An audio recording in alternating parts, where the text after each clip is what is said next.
The Silva Mind Control Method. Chapter 8. Your words have power. In the introduction, it was suggested that you not practice any of the exercises on first reading. The following is an exception. Try it right now. Bring all of your imagination to bear on it. Let's consider the implications of this. Imagine that you are standing in your kitchen holding a lemon that you have just taken from the refrigerator. It feels cold in your hand. Look at the outside of it, its yellow skin. It is a waxy yellow, and the skin comes to small green points at the two ends. Squeeze it a little and feel its firmness and its weight. Now raise the lemon to your nose and smell it. Nothing smells quite like a lemon, does it? Now cut the lemon in half and smell it. The odor is stronger. Now bite deeply into the lemon and let the juice swirl around in your mouth. Nothing tastes quite like a lemon either, does it? At this point, if you have used your imagination well, your mouth will be watering. Let's consider the implications of this. Words, mere words, affected your salivary glands. The words did not even reflect reality, but something you imagined. When you read those words about the lemon, you were telling your brain you had a lemon, though you did not mean it. Your brain took it seriously and said to your salivary glands, "This guy is biting a lemon. Hurry, wash it away." The glands obeyed. Most of us think the words we use reflect meanings and that what they mean can be good or bad, true or false, powerful or weak. True, but that is only half of it. Words do not just reflect reality, they create reality, like the flow of saliva. The brain is no subtle interpreter of our intentions. Greater than it receives information and stores it, and it is in charge of our bodies. Tell it something like "TM now eating a lemon," and it goes to work. Now it is time for what in mind control we call mental house cleaning. There is no exercise for this, just a determination to be careful about what words we use to trigger our brains. The exercise we did was a neutral one. Physically, no good or harm came of it, but good as well as harm can come from the words we use. Many children play a little game at dinner. They describe the food they are eating in the most nauseating possible terms.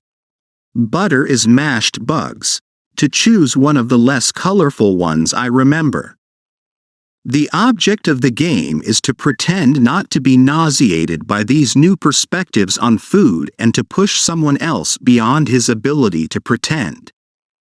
It often works, with someone's appetite suddenly dulled. As adults, we often play this same game. We dull our appetite for life with negative words, and the words, gathering power with repetition, in turn create negative lives, for which our appetites become dulled. How are you? Ah. Can't complain, or no use complaining, or not too bad. How does the brain respond to these dreary views? Is it a pain in the neck to do the dishes? Is it one big headache to balance your checkbook? Are you sick and tired of the weather we are having? I am convinced that proctologists owe a large part of their income to the words we use. Remember, the brain is no subtle interpreter. It says, "This guy's asking for a headache." Okay. One headache coming up. Of course, every time that we say something gives us a pain does not immediately result. The body's natural state is good health, and all its processes are geared toward health. In time, though, with enough verbal pounding away at its defenses, it delivers up the very illnesses we order. Two things add power to the words we use: our level of mind and our degree of emotional involvement with what we say. My God, that hurts. Spoken with conviction offers warm hospitality to pain. I can't get a damned thing done around here. Said with deep feeling becomes a truth which adds seeming validity to the feeling. Mind control offers effective defenses against our own bad habits. At Alpha and Theta, our words have enormously increased power. In earlier chapters, you have seen how, with amazingly simple words, you can pre-program dreams and transfer from words to your 3 fingers the power to take you into Alpha. I never laughed at Émile Coué, though in these sophisticated times many do. He is famous for a sentence which nowadays evokes laughter as reliably as the punchline of a joke.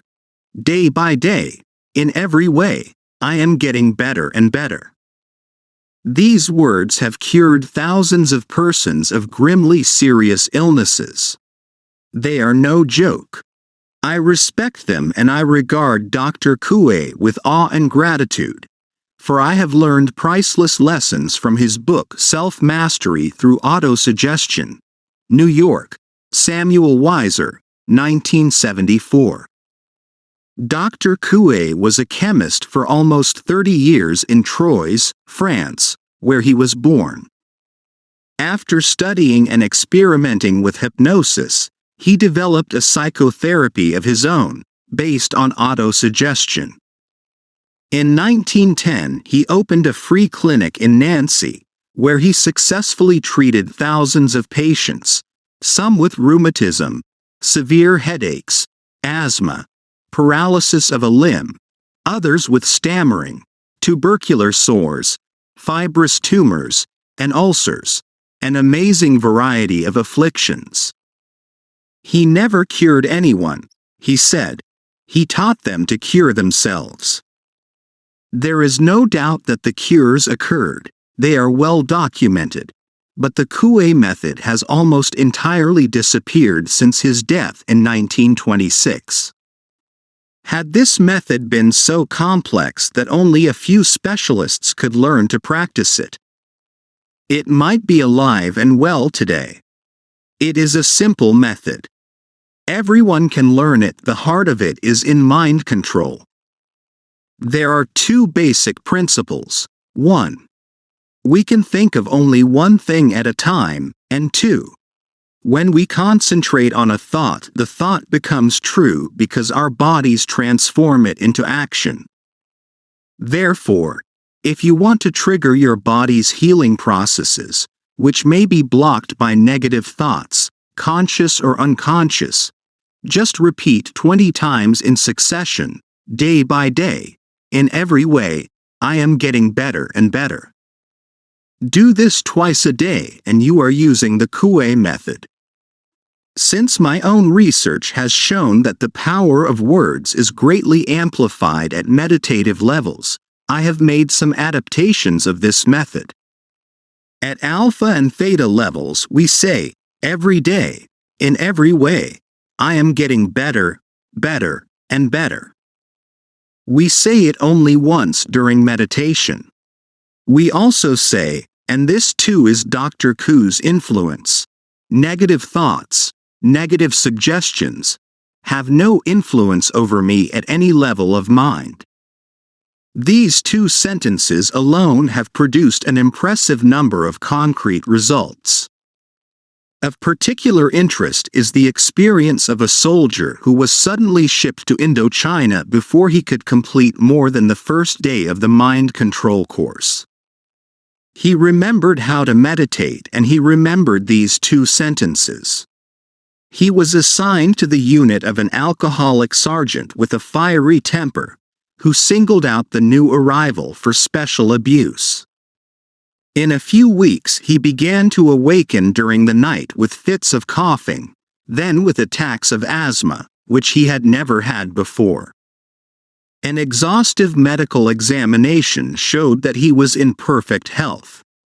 Meanwhile, he grew more and more tired. He began to perform poorly at his job, and he attracted even more unpleasant attention from his sergeant. Others in his unit were turning to drugs. He turned to mind control and these two sentences. Fortunately, he was able to meditate 3 times a day. In 3 days, I had complete immunity to that sergeant. I did what he told me to do, but nothing he said could reach me. In a week I stopped coughing and my asthma was gone. If this had been told to me by a mind control graduate, I would have been pleased, as I always am with success stories, but not strongly impressed. We have a number of more powerful techniques for self-healing, which I will help you learn in later chapters. What makes this man's experience particularly interesting is that he knew none of these techniques, but used only the 2 sentences he learned that first day. Words are astonishingly powerful even at levels of mind far deeper than we use in mind control. A nurse anesthetist and mind control lecturer in Oklahoma, Mrs. Jean Mabry, puts this knowledge to use to help her patients.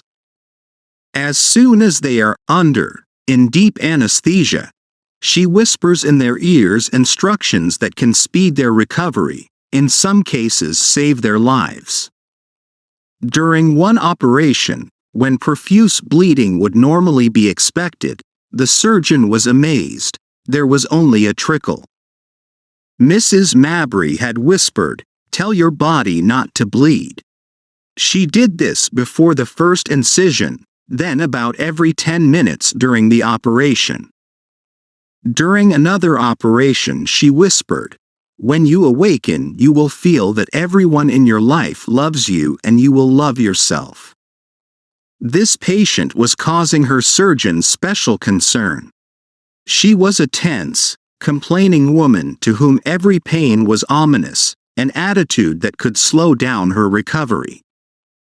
Later, as she awakened from the anesthetic, there was a new expression on her face, and 3 months later her surgeon told Mrs. Mabry that this once anxious patient was transformed. She had become relaxed and optimistic and quickly recovered from her operation. Mrs. Mabry's work illustrates 3 things that we teach in mind control. First, words have special power at deep levels of mind. Second, the mind has much firmer command over the body than it is given credit for. And third, as I noted in Chapter 5, we are always conscious. How many parents brusquely pop into a sleeping child's room, quickly adjust the covers, and leave, when a pause for a few positive and loving words would help make the child more secure and calm during the day? So many mind control graduates report improvement in their health, sometimes before they have even completed the course, that I once found myself uncomfortably close to being in trouble with the medical profession in my hometown. Some patients told their physicians that we had cured their health problems, and the physicians complained to the district attorney. He investigated and found that we were not practicing medicine as the doctors feared. Fortunately, it is not illegal for mind control to be good for the health, or there would be no mind control organization today.